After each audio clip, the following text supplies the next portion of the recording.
step in this warm-up is using a foam roller, or if you do not have one, you can use a tennis ball. Begin by rolling up the glutes, as tennis players have chronic adhesions around the hip, and foam rolling the glutes is a great way to allow normal blood flow to restore healthy tissue. Rolling the full length of the back is next. Start with your hands crossed on the chest and roll the full length of the back. This will loosen up the thoracic spine for tennis players who need to have full mobility for rotation. Next, you will lie directly on your side with the foam roller underneath the arms and roll along the side of the body, releasing the lats. This is used for full extension on a serve or an overhead. The insertion of the hamstring will be next. Start by placing the foam roller right below the glutes of one leg and the other leg on the side of the floor with the chest leaning forward. Little movements is all you need. The calves can be rolled together or one at a time.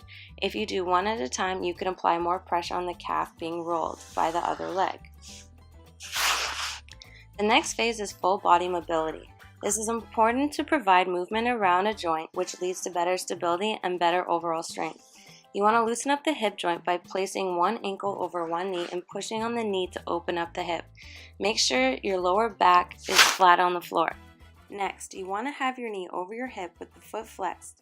You need to straighten the knee as much as you can without lifting the other leg from the floor. To release the thoracic region, place your top knee on the foam roller and roll the back so that both shoulder blades are touching the ground. Have the arm straight up and the other hand moving from the side of the body toward the hands that is stationary.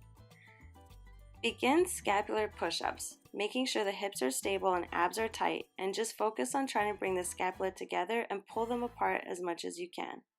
Finally, for the last section of mobility drills, leg swings front to back and side to side. Activation exercises are followed. These exercises will enhance the neuromuscular activation so the right muscles are firing when you need them to.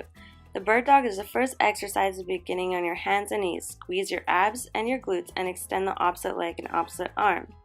The double knee bridge is focusing on activating the glutes.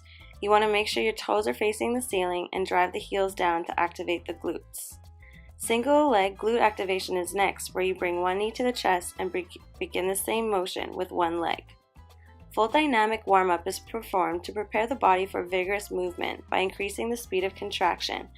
Start with full body squats, alternating reverse lunge with straight arm raises and power back to the center.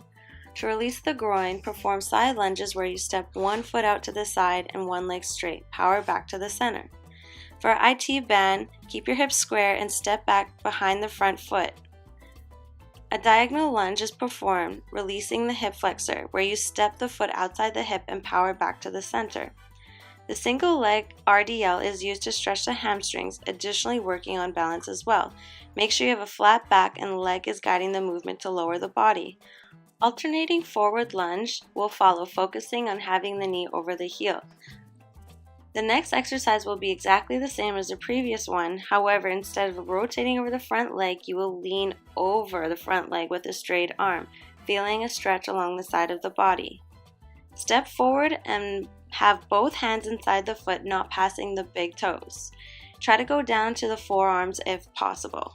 This is a pretty intense stretch. To further stretch the hamstring and calves, have one leg straight out and the toe pointed to the ceiling, and sit back as far as you can go, then rock back and forth. The next phase is plyometrics, where you will require more power and contractions from your muscles to prime your body for a more explosive workout. The first exercise is 2 squat jump to a push-up. I like to combine exercises during this phase to save time and keep the intensity up high, so use your imagination. Then I will go into single bounding and work on balance as I land. Back pedal to the next exercise to keep the intensity high. Finally, sport-specific drills are completed to get the athlete completely ready and focused on the court. Again, you can use a variety of different combinations, but these are the most basic ones.